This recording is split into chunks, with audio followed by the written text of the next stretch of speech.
Hebreus, capítulo 1. Antigamente Deus falou, muitas vezes e de muitas maneiras, aos pais pelos profetas.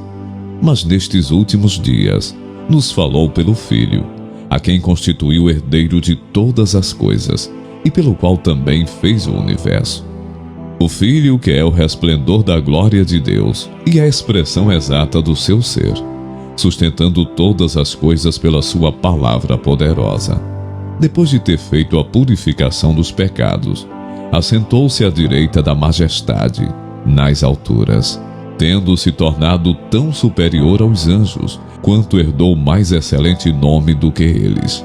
Pois a qual dos anjos Deus em algum momento disse: Você é meu filho, hoje eu gerei você. E outra vez, eu lhe serei pai, e ele me será filho.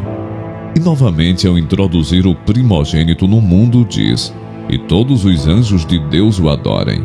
Ainda quanto aos anjos diz: Aquele que a seus anjos faz ventos, e a seus ministros labareda de fogo. Mas a respeito do Filho diz: O teu trono, ó Deus, é para todo sempre. Cetro de justiça é o cetro do teu reino. Amaste a justiça e odiaste a iniquidade. Por isso, Deus, o teu Deus, te ungiu com óleo de alegria, como a nenhum dos teus companheiros. Diz ainda: No princípio, Senhor, lançaste os fundamentos da terra, e os céus são obra das tuas mãos. Eles perecerão, mas tu permaneces. Todos eles envelhecerão como veste, como manto tu os enrolarás, e como roupas serão igualmente mudados. Tu, porém, és o mesmo, e os teus anos jamais terão fim.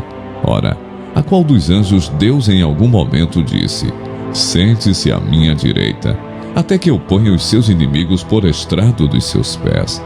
Não são todos eles espíritos ministradores, enviados para serviço, a favor dos que hão de herdar a salvação? Hebreus, capítulo 2. Por esta razão, importa que nos apeguemos com mais firmeza às verdades ouvidas, para que delas jamais nos desviemos. Porque se a palavra falada por meio de anjos se tornou firme, e toda transgressão ou desobediência recebeu justo castigo, como escaparemos nós, se não levarmos a sério tão grande salvação? Esta tendo sido anunciada inicialmente pelo Senhor, depois nos foi confirmada pelos que a ouviram. Também Deus testemunhou juntamente com eles, por meio de sinais, prodígios, vários milagres e a distribuição do Espírito Santo, segundo a sua vontade. Pois não foi a anjos que Deus sujeitou o mundo que há de vir, sobre o qual estamos falando. Pelo contrário, alguém em certo lugar deu testemunho dizendo: Que é o homem, que dele te lembres, ou o filho do homem, que o visites. Fizeste-o por um pouco, menor do que os anjos, e de glória e de honra o coroaste. Todas as coisas sujeitaste debaixo dos seus pés. Ora, ao lhe sujeitar todas as coisas, nada deixou fora do seu domínio. Neste momento, porém, ainda não vemos todas as coisas a ele sujeitas. Vemos, porém, aquele que por um pouco foi feito menor do que os anjos, Jesus, que por causa do sofrimento da morte foi coroado de glória e de honra, para que pela graça de Deus provasse a morte por todos. Porque convinha que Deus, por causa de quem e por meio de quem todas as coisas existem, conduzindo muitos filhos à glória, aperfeiçoasse por meio de sofrimentos o autor da salvação deles. Pois tanto o que santifica como os que são santificados, todos vêm de um só. É por isso que Jesus não se envergonha de chamá-los de irmãos, dizendo: A meus irmãos declararei o teu nome, no meio da congregação eu te louvarei. E outra vez, eu porei nele a minha confiança. E ainda, eis aqui estou eu, e os filhos que Deus me deu. Visto, pois, que os filhos têm participação comum de carne e sangue, também Jesus igualmente participou dessas coisas, para que, por sua morte, destruísse aquele que tem o poder da morte, a saber, o diabo, e livrasse todos os que pelo pavor da morte estavam sujeitos à escravidão por toda a vida. Pois ele evidentemente não socorre anjos, mas socorre a descendência de Abraão. Por isso mesmo, era necessário que em todas as coisas ele se tornasse semelhante aos irmãos, para ser misericordioso e fiel, sumo sacerdote nas coisas referentes a Deus, e para fazer propiciação pelos pecados do povo. Pois naquilo que ele mesmo sofreu, quando foi tentado, é poderoso para socorrer os que são tentados. Hebreus, capítulo 3. Por isso, santos irmãos, vocês que são participantes da vocação celestial, considerem atentamente o apóstolo e sumo sacerdote da nossa confissão, Jesus, o qual é fiel àquele que o constituiu, como também Moisés foi fiel em toda a casa de Deus. No entanto, assim como aquele que edifica uma casa tem maior honra do que a casa em si, também Jesus tem sido considerado digno de maior glória do que Moisés. Pois toda a casa é edificada por alguém, mas aquele que edificou todas as coisas é Deus. E Moisés foi fiel em toda a casa de Deus como servo, para testemunho das coisas que haviam de ser anunciadas. Cristo, porém, como filho, é fiel em sua casa. Esta casa somos nós, se guardarmos firme a ousadia e a exultação da esperança. Por isso, como diz o Espírito Santo, hoje, se ouvirem a sua voz, não endureçam o coração como foi na rebelião, no dia da tentação no deserto, onde os pais de vocês me tentaram, pondo-me à prova, e viram as minhas obras durante 40 anos. Por isso me indignei contra essa geração e disse: o coração deles sempre se afasta de mim, e eles não conheceram os meus caminhos. Assim jurei na minha ira: não entrarão no meu descanso. Tenham cuidado, irmãos, para que nenhum de vocês tenha um coração mau e descrente, que se afaste do Deus vivo. Pelo contrário, animem uns aos outros todos os dias, durante o tempo que se chama hoje, a fim de que nenhum de vocês seja endurecido pelo engano do pecado, porque temos nos tornado participantes de Cristo, se de fato guardarmos firmes até o fim a confiança que desde o princípio tivemos. Como se diz: hoje, se ouvirem a sua voz, não endureçam o coração, como foi na rebelião.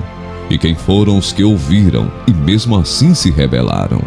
Não foram todos os que saíram do Egito por meio de Moisés? E contra quem Deus se indignou durante 40 anos? Não foi contra os que pecaram, cujos cadáveres caíram no deserto?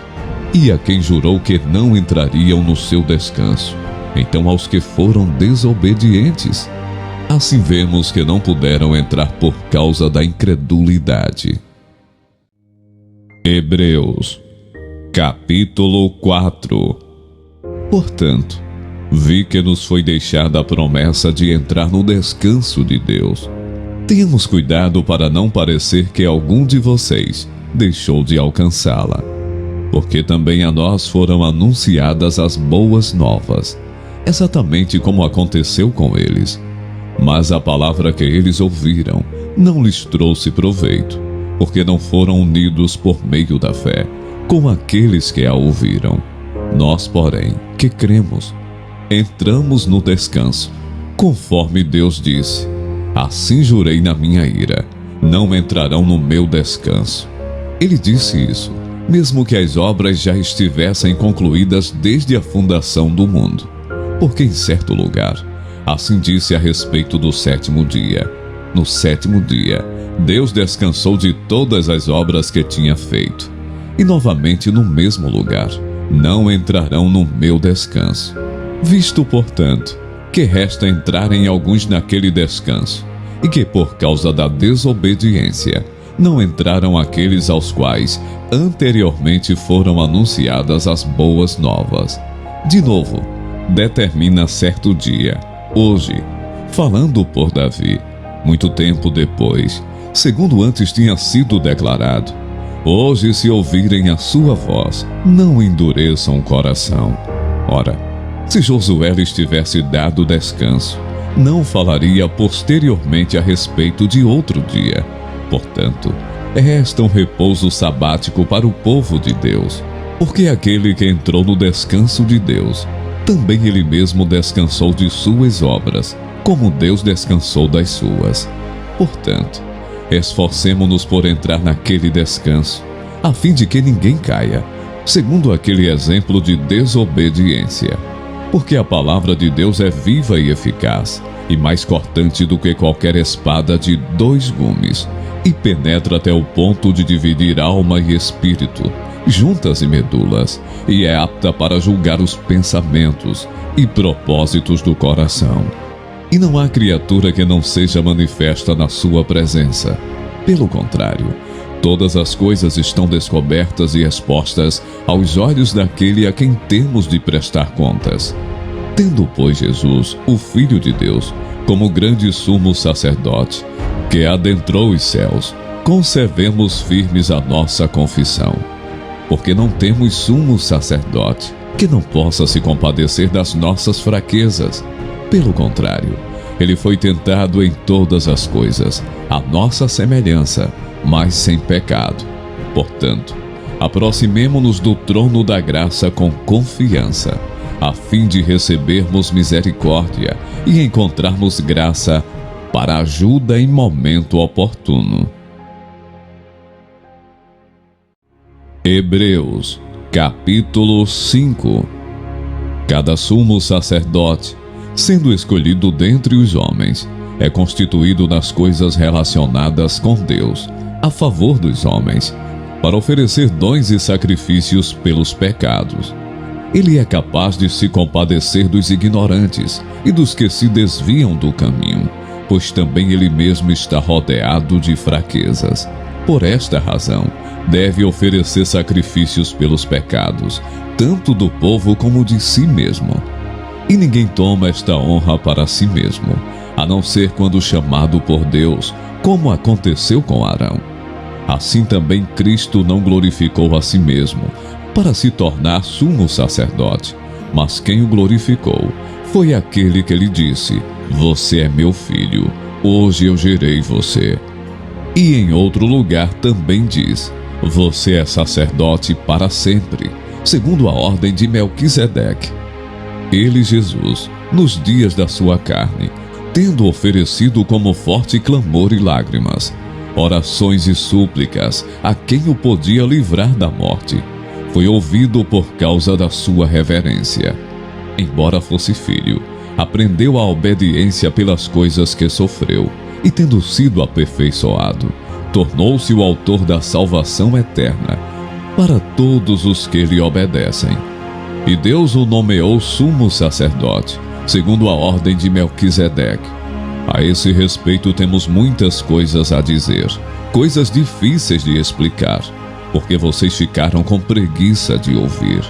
Pois quando já deviam ser mestres, levando em conta o tempo decorrido, vocês têm novamente necessidade de alguém que lhes ensine quais são os princípios elementares dos oráculos de Deus.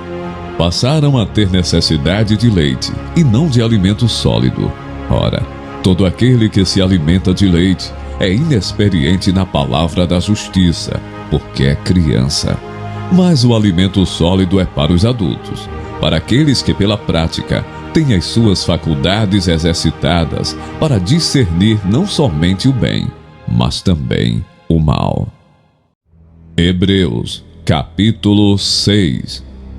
Por isso, deixando os princípios elementares da doutrina de Cristo, avancemos para o que é perfeito, não lançando de novo a base do arrependimento de obras mortas e da fé em Deus, o ensino de batismos e da imposição de mãos, da ressurreição dos mortos e do juízo eterno. Isso faremos se Deus o permitir. É impossível, pois, que aqueles que uma vez foram iluminados, provaram o dom celestial, se tornaram participantes do Espírito Santo, provaram a boa palavra de Deus e os poderes do mundo vindouro, e caíram, sim. É impossível outra vez renová-los para arrependimento, visto que, de novo, estão crucificando para si mesmos o Filho de Deus e expondo à zombaria. Porque a terra que absorve a chuva, que frequentemente cai sobre ela e produz plantas úteis para aqueles que a cultivam, recebe bênção da parte de Deus. Mas se produz espinhos e ervas daninhas, é rejeitada e está perto da maldição, e o seu fim é ser queimada. Quanto a vocês, meus amados, ainda que falemos desta maneira, estamos certos de que coisas melhores os esperam, coisas relacionadas com a salvação. Porque Deus não é injusto para se esquecer do trabalho que vocês fizeram e do amor que mostraram para com o seu nome, pois vocês serviram e ainda estão servindo aos santos. Desejamos que cada um de vocês continue mostrando, até o fim, o mesmo empenho para a plena certeza da esperança, para que não se tornem preguiçosos, mas imitadores daqueles que pela fé e pela paciência herdam as promessas. Pois quando Deus fez a promessa a Abraão, visto que não tinha ninguém superior por quem jurar, jurou por si mesmo, dizendo: certamente eu o abençoarei e multiplicarei os seus descendentes. E assim, depois de esperar com paciência, Abraão obteve a promessa.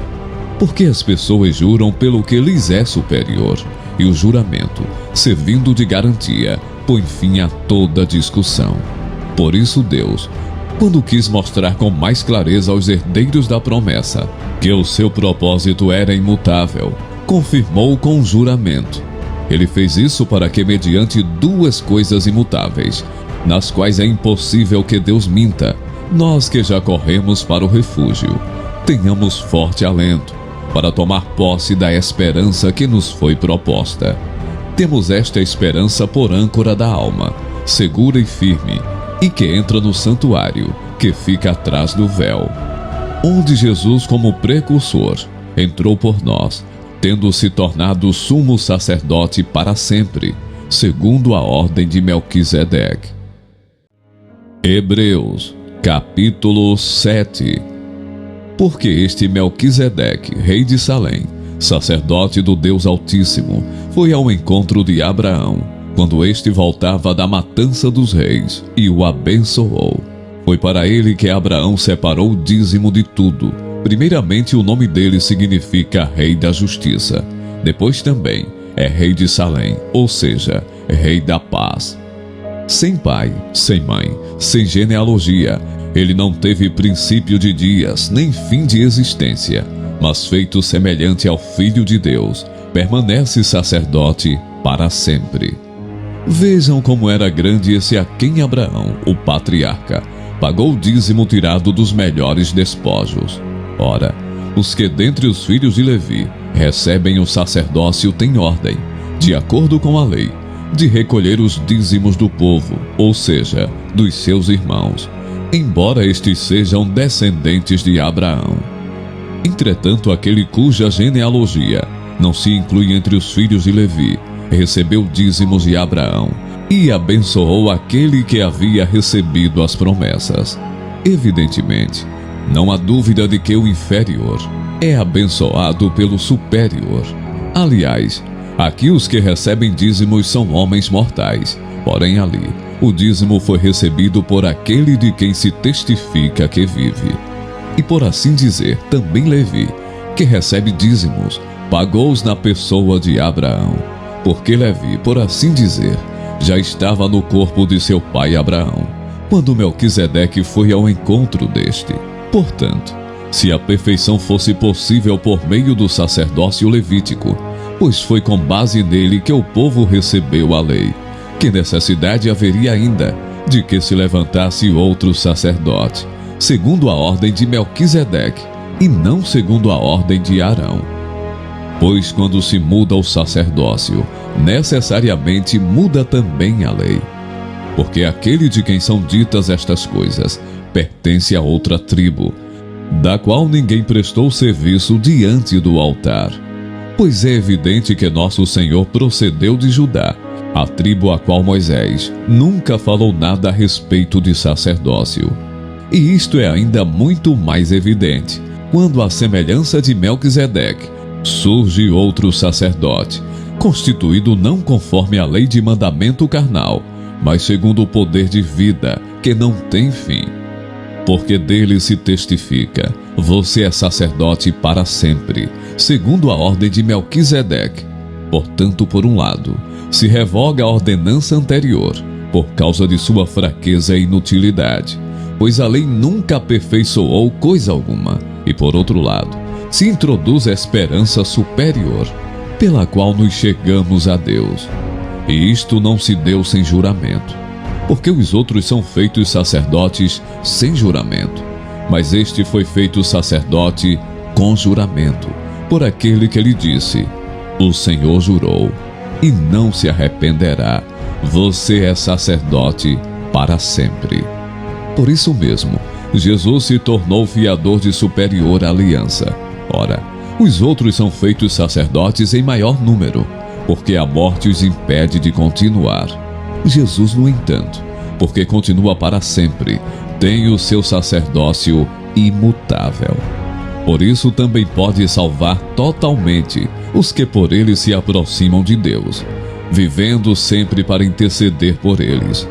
Porque nos convinha um sumo sacerdote como este, santo, inculpável, sem mácula, separado dos pecadores e exaltado acima dos céus, que não tem necessidade, como os outros sumos sacerdotes, de oferecer sacrifícios todos os dias, primeiro por seus próprios pecados, depois pelos do povo, porque fez isto uma vez por todas, quando a si mesmo ofereceu. Porque a lei constitui homens sujeitos a fraquezas, como sumos sacerdotes, mas a palavra do juramento, que foi posterior à lei, constitui o Filho, perfeito para sempre.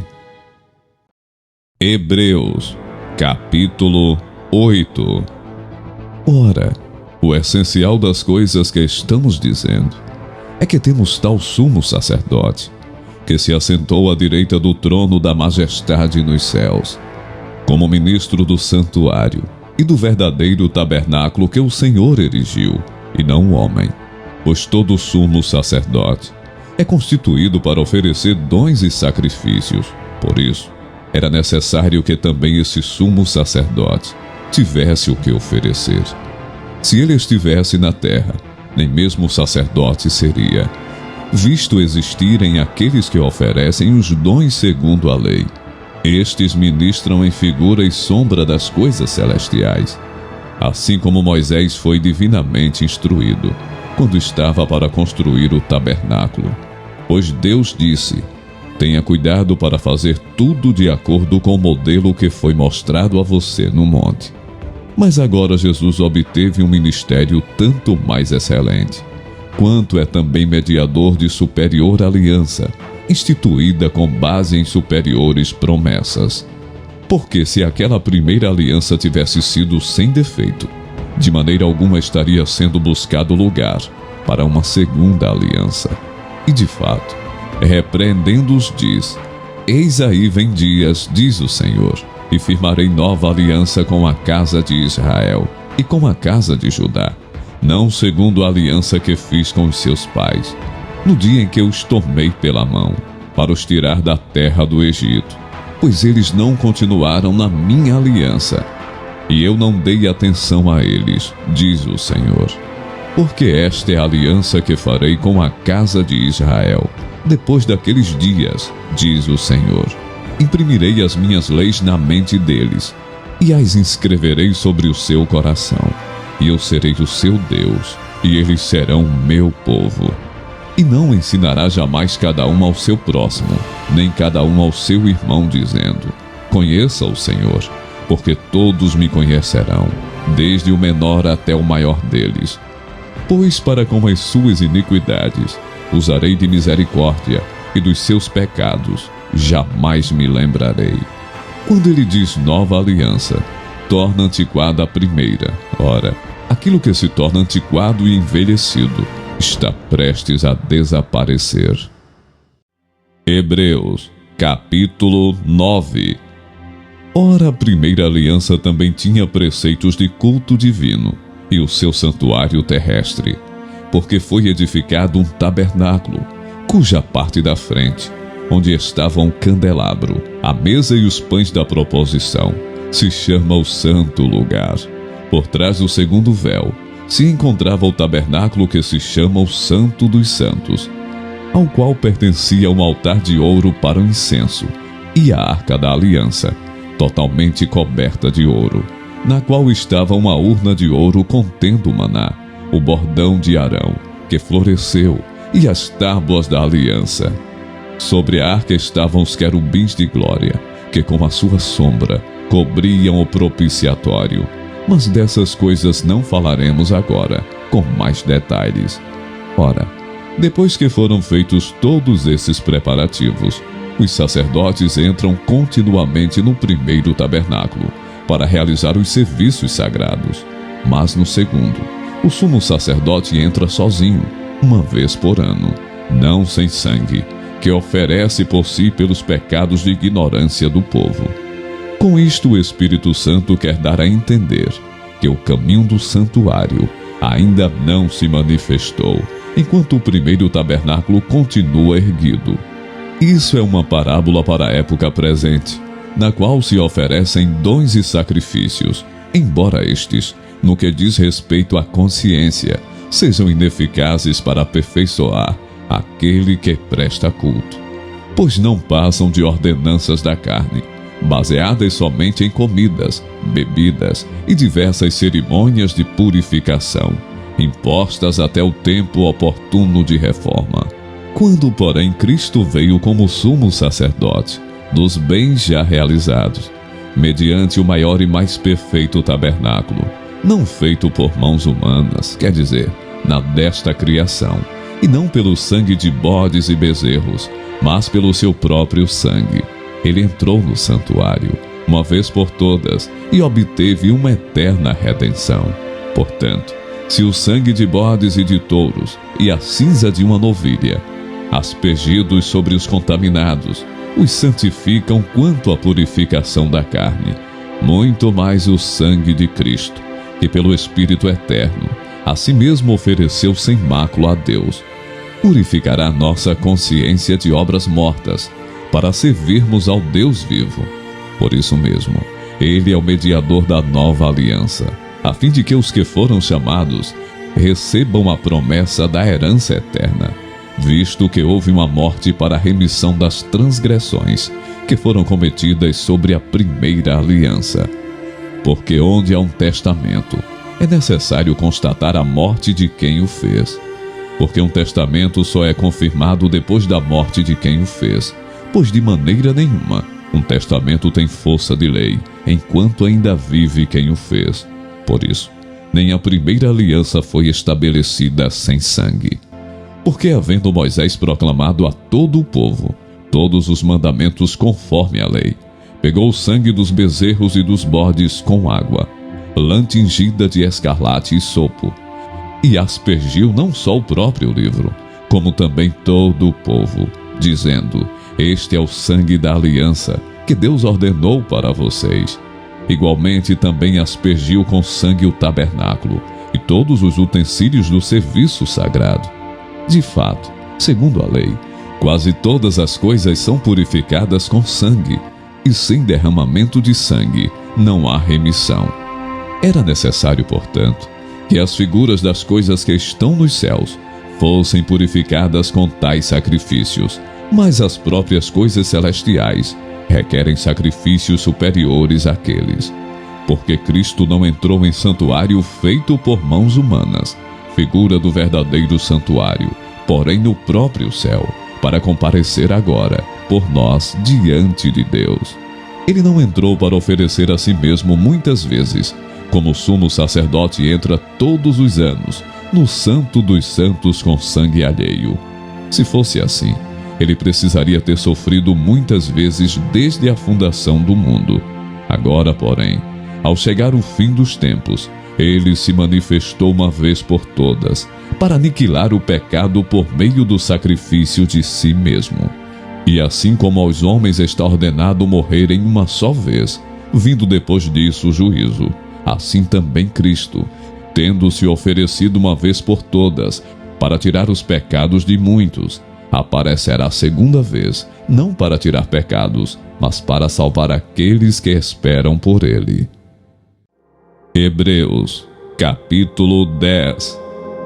Ora, visto que a lei é apenas uma sombra dos bens vindouros, não a imagem real das coisas, nunca consegue aperfeiçoar aqueles que se aproximam de Deus com os mesmos sacrifícios que ano após ano, continuamente eles oferecem. Se isto fosse possível, será que os sacrifícios não teriam deixado de ser oferecidos? Porque os que prestam culto, tendo sido purificados uma vez por todas, não mais teriam consciência de pecados. Entretanto, nesses sacrifícios ocorre recordação de pecados todos os anos, porque é impossível que o sangue de touros e de bodes remova pecados. Por isso, ao entrar no mundo, Cristo disse: sacrifício e oferta não quiseste, mas preparaste um corpo para mim. Não te agradaste de holocaustos e ofertas pelo pecado. Então eu disse: eis aqui estou. No rolo do livro está escrito a meu respeito. Estou aqui para fazer, ó Deus, a tua vontade. Depois de dizer como acima, sacrifícios, ofertas, holocaustos e ofertas pelo pecado não quiseste, nem deles te agradaste, coisas que se oferecem segundo a lei. Num segundo momento acrescentou: eis aqui estou para fazer, ó Deus, a tua vontade. Ele remove o primeiro para estabelecer o segundo. Nessa vontade é que temos sido santificados, mediante a oferta do corpo de Jesus Cristo, uma vez por todas. Ora, todo sacerdote se apresenta dia após dia para exercer o serviço sagrado e oferecer muitas vezes os mesmos sacrifícios, que nunca jamais podem remover pecados. Jesus, porém, tendo oferecido para sempre um único sacrifício pelos pecados, assentou-se à direita de Deus, aguardando daí em diante, até que os seus inimigos sejam postos por estrado dos seus pés. Porque com uma única oferta, aperfeiçoou para sempre os que estão sendo santificados. E disto nos dá testemunho também o Espírito Santo, porque após ter dito: esta é a aliança que farei com eles. Depois daqueles dias, diz o Senhor, imprimirei as minhas leis no coração deles, e as inscreverei sobre a sua mente. Acrescenta: também dos seus pecados e das suas iniquidades jamais me lembrarei. Ora, onde há remissão de pecados, não existe mais necessidade de sacrifício pelo pecado. Portanto, meus irmãos, tendo ousadia para entrar no santuário, pelo sangue de Jesus, pelo novo e vivo caminho que ele nos abriu por meio do véu, isto é, pela sua carne, e tendo um grande sacerdote sobre a casa de Deus, aproximemo-nos com um coração sincero, em plena certeza de fé, tendo o coração purificado de má consciência e o corpo lavado com água pura. Guardemos firme a confissão da esperança, sem vacilar, pois quem fez a promessa é fiel. Cuidemos também de nos animar uns aos outros no amor e na prática de boas obras. Não deixemos de nos congregar, como é costume de alguns. Pelo contrário, façamos admoestações, ainda mais agora que vocês veem que o dia se aproxima. Porque se continuarmos a pecar de propósito, depois de termos recebido o conhecimento da verdade, já não resta sacrifício pelos pecados. Pelo contrário, resta apenas uma terrível expectativa de juízo e fogo vingador, prestes a consumir os adversários. Quem tiver rejeitado a lei de Moisés, morre sem misericórdia, pelo depoimento de 2 ou 3 testemunhas. Imaginem quanto mais severo deve ser o castigo daquele que pisou o Filho de Deus, profanou o sangue da aliança, com o qual foi santificado, e insultou o Espírito da graça. Pois conhecemos aquele que disse: a mim pertence a vingança, eu retribuirei. E outra vez, o Senhor julgará o seu povo. Horrível coisa é cair nas mãos do Deus vivo. Lembrem-se dos dias passados, quando depois que foram iluminados, vocês sustentaram grande luta e sofrimentos. Em certos momentos vocês foram transformados em espetáculo, tanto para serem insultados, quanto para serem maltratados. Em outros vocês se tornaram coparticipantes com aqueles que foram tratados assim. Porque vocês não apenas se compadeceram dos encarcerados, mas também aceitaram com alegria a expoliação dos seus bens, porque sabiam que tinham patrimônio superior e durável. Portanto, não percam a confiança de vocês, porque ela tem grande recompensa.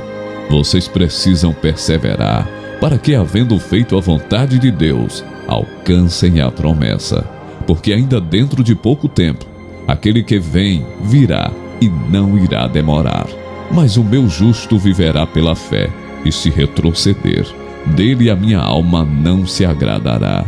Nós, porém, não somos dos que retrocedem para a perdição, mas somos da fé, para a preservação da alma. Hebreus, capítulo 11. Ora, a fé é a certeza de coisas que se esperam, a convicção de fatos que não se veem. Pois pela fé, os antigos obtiveram bom testemunho. Pela fé, entendemos que o universo foi formado pela palavra de Deus, de maneira que o visível veio a existir das coisas que não são visíveis. Pela fé, Abel ofereceu a Deus um sacrifício mais excelente do que Caim, pelo qual obteve testemunho de ser justo, tendo a aprovação de Deus quanto às suas ofertas. Por meio da fé, mesmo depois de morto, ainda fala. Pela fé, Enoque foi levado a fim de não passar pela morte. Não foi achado, porque Deus o havia levado, pois antes de ser levado, obteve testemunho de que havia agradado a Deus. De fato, sem fé é impossível agradar a Deus, porque é necessário que aquele que se aproxima de Deus creia que Ele existe e que recompensa os que o buscam. Pela fé, Noé, divinamente instruído a respeito de acontecimentos que ainda não se viam, e sendo temente a Deus, construiu uma arca para a salvação de sua família. Assim, ele condenou o mundo e se tornou herdeiro da justiça, que vem da fé. Pela fé, Abraão, quando chamado, obedeceu, a fim de ir para um lugar que devia receber como herança, e partiu sem saber para onde ia. Pela fé, peregrinou na terra da promessa como em terra alheia, habitando em tendas com Isaque e Jacó, herdeiros com ele da mesma promessa. Porque Abraão aguardava a cidade que tem fundamentos, da qual Deus é o arquiteto e construtor. Pela fé também, a própria Sara, apesar de não poder ter filhos e já ser idosa, recebeu poder para ser mãe, pois considerou fiel aquele que lhe havia feito a promessa. Por isso, também de um só homem, praticamente morto, saiu uma posteridade tão numerosa como as estrelas do céu, e inumerável como a areia que está na praia do mar. Todos estes morreram na fé, não obtiveram as promessas, mas viram-nas de longe e se alegraram com elas, confessando que eram estrangeiros e peregrinos na terra. Porque os que falam desse modo manifestam estar procurando uma pátria. E se na verdade se lembrassem daquela de onde saíram, teriam a oportunidade de voltar. Mas agora desejam uma pátria superior, isto é, celestial. Por isso Deus não se envergonha deles, de ser chamado seu Deus, porque lhes preparou uma cidade. Pela fé, Abraão, quando posto à prova, ofereceu Isaque. Aquele que acolheu as promessas de Deus estava a ponto de sacrificar o seu único filho, do qual havia sido dito: a sua descendência virá por meio de Isaque. Abraão considerou que Deus era poderoso até para ressuscitar Isaque dentre os mortos, de onde também figuradamente o recebeu de volta. Pela fé, igualmente Isaque abençoou Jacó e Esaú, a respeito de coisas que ainda estavam para vir. Pela fé, Jacó, quando estava para morrer, abençoou cada um dos filhos de José, e apoiado sobre a extremidade do seu bordão, adorou a Deus. Pela fé, José, próximo do seu fim, fez menção do êxodo dos filhos de Israel, bem como deu ordens a respeito de seus próprios ossos. Pela fé, Moisés, depois de nascer, foi escondido por seus pais durante 3 meses, porque viram que era um menino bonito e não temeram o decreto do rei. Pela fé, Moisés, sendo homem feito, recusou ser chamado filho da filha de Faraó, preferindo ser maltratado junto com o povo de Deus, a usufruir prazeres transitórios do pecado. Ele entendeu que ser desprezado por causa de Cristo era uma riqueza maior do que os tesouros do Egito, porque contemplava a recompensa. Pela fé, Moisés abandonou o Egito, não ficando amedrontado com a ira do rei, pois permaneceu firme como quem vê aquele que é invisível. Pela fé, celebrou a Páscoa e o derramamento do sangue, para que o exterminador não tocasse nos primogênitos dos israelitas. Pela fé, os israelitas atravessaram o Mar Vermelho como por terra seca. Quando os egípcios tentaram fazer o mesmo, foram engolidos pelo mar. Pela fé, ruíram as muralhas de Jericó, depois de rodeadas por 7 dias. Pela fé, a Raabe, a prostituta, não foi destruída com os desobedientes, porque acolheu os espias com paz. Que mais direi? Certamente me faltará o tempo necessário para falar de Gideão, de Baraque, de Sansão, de Jefté, de Davi, de Samuel e dos profetas, os quais, por meio da fé, conquistaram reinos, praticaram a justiça, obtiveram promessas, fecharam a boca de leões, extinguiram a violência do fogo, escaparam de ser mortos à espada, da fraqueza tiraram força, fizeram-se poderosos na guerra, puseram em fuga exércitos estrangeiros. Mulheres receberam pela ressurreição os seus mortos. Alguns foram torturados, não aceitando o seu resgate, para obterem superior ressurreição. Outros, por sua vez, passaram pela prova de zombarias e açoites, sim, até de algemas e prisões. Foram apedrejados, cerrados ao meio, mortos ao fio da espada. Andaram como peregrinos, vestidos de peles de ovelhas e de cabras. Passaram por necessidades, foram afligidos e maltratados. O mundo não era digno deles. Andaram errantes pelos desertos, pelos montes, pelas covas, pelos antros da terra. Todos estes, mesmo tendo obtido bom testemunho por meio da fé, não obtiveram a concretização da promessa, porque Deus tinha previsto algo melhor para nós, para que eles, sem nós, não fossem aperfeiçoados. Hebreus, capítulo 12. Portanto, também nós, visto que temos a rodear-nos tão grande nuvem de testemunhas, livremo-nos de todo o peso e de todo o pecado que tão firmemente se apega a nós, e corramos com perseverança a carreira que nos está proposta, olhando firmemente para o autor e consumador da fé, Jesus, o qual, em troca da alegria que lhe estava proposta, suportou a cruz, sem se importar com a vergonha, e agora está sentado à direita do trono de Deus. Portanto, pensem naquele que suportou tamanha oposição dos pecadores contra si mesmo, para que vocês não se cansem nem desanimem.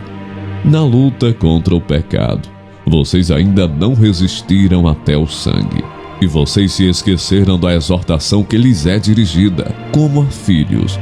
Filho meu, não despreze a correção que vem do Senhor, nem desanime quando você é repreendido por Ele, porque o Senhor corrige a quem ama e castiga todo filho a quem aceita. É para a disciplina que vocês perseveram. Deus os trata como filhos. E qual é o filho a quem o pai não corrige? Mas se estão sem essa correção, da qual todos se tornaram participantes, então vocês são bastardos e não filhos. Além disso, tínhamos os nossos pais humanos, que nos corrigiam, e nós os respeitávamos. Será que então não nos sujeitaremos muito mais ao Pai espiritual para vivermos? pois eles nos corrigiam por pouco tempo, segundo melhor lhes parecia. Deus, porém, nos disciplina para o nosso próprio bem, a fim de sermos participantes da sua santidade. Na verdade, toda disciplina, ao ser aplicada, não parece ser motivo de alegria, mas de tristeza. Porém, mais tarde, produz fruto pacífico aos que têm sido por ela exercitados, fruto de justiça. Por isso, levantem as mãos cansadas e fortaleçam os joelhos vacilantes. Façam caminhos retos para os seus pés, para que o manco não se desvie, mas seja curado. Procurem viver em paz com todos e busquem a santificação, sem a qual ninguém verá o Senhor. Cuidem para que ninguém fique afastado da graça de Deus, e que nenhuma raiz de amargura, brotando, cause perturbação, e por meio dela, muitos sejam contaminados. E cuidem para que não haja nenhum impuro ou profano, como foi Esaú, o qual, por um prato de comida, vendeu o seu direito de primogenitura. Vocês sabem também que posteriormente, querendo herdar a bênção, foi rejeitado, pois não achou lugar de arrependimento, embora com lágrimas o tivesse buscado.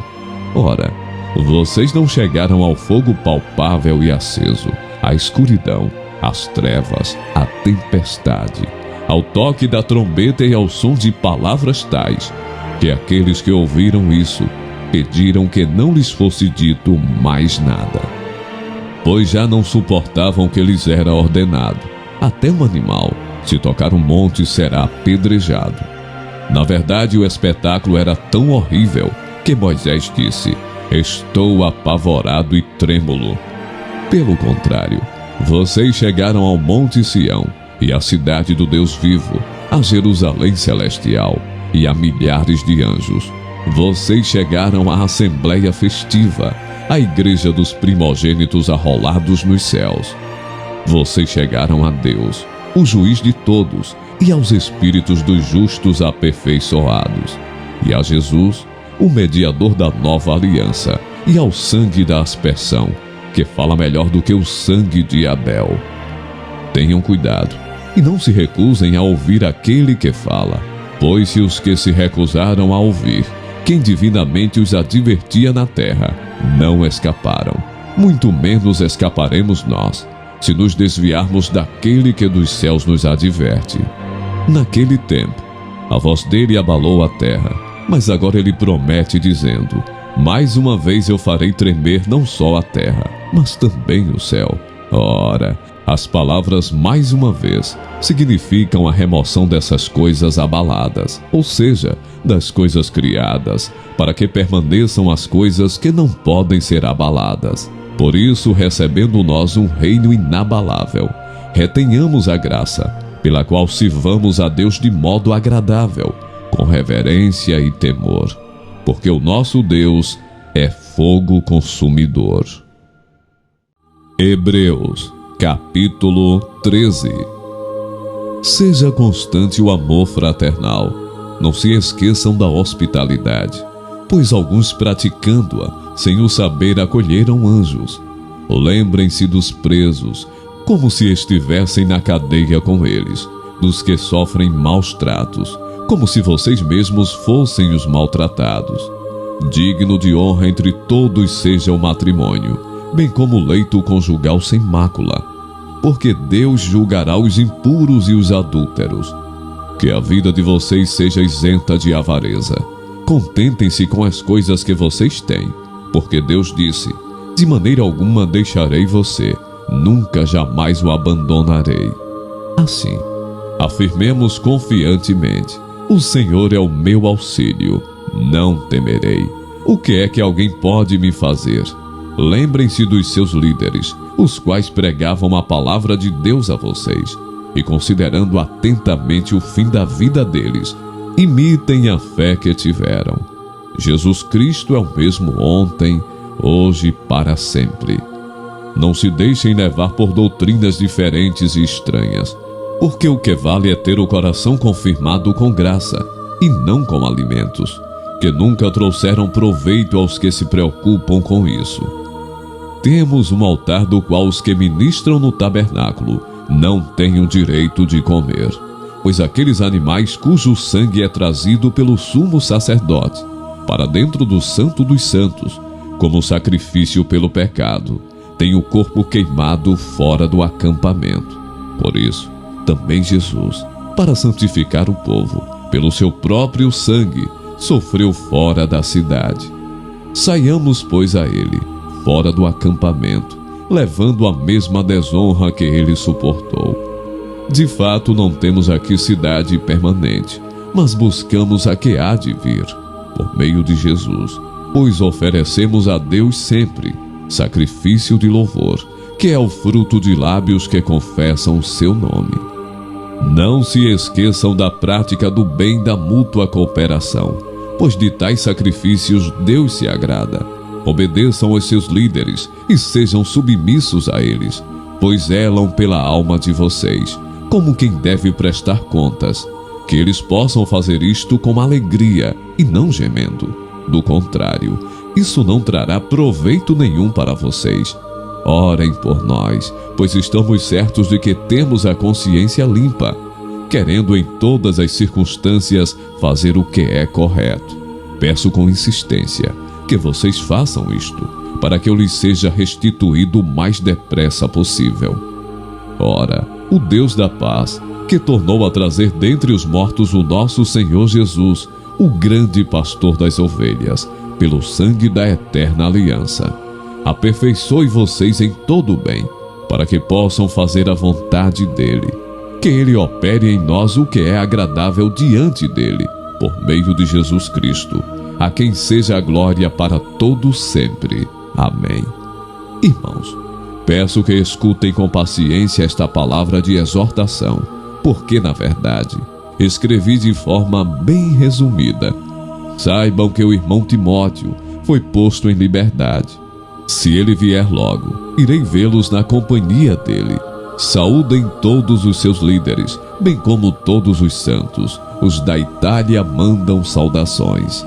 A graça esteja com todos vocês.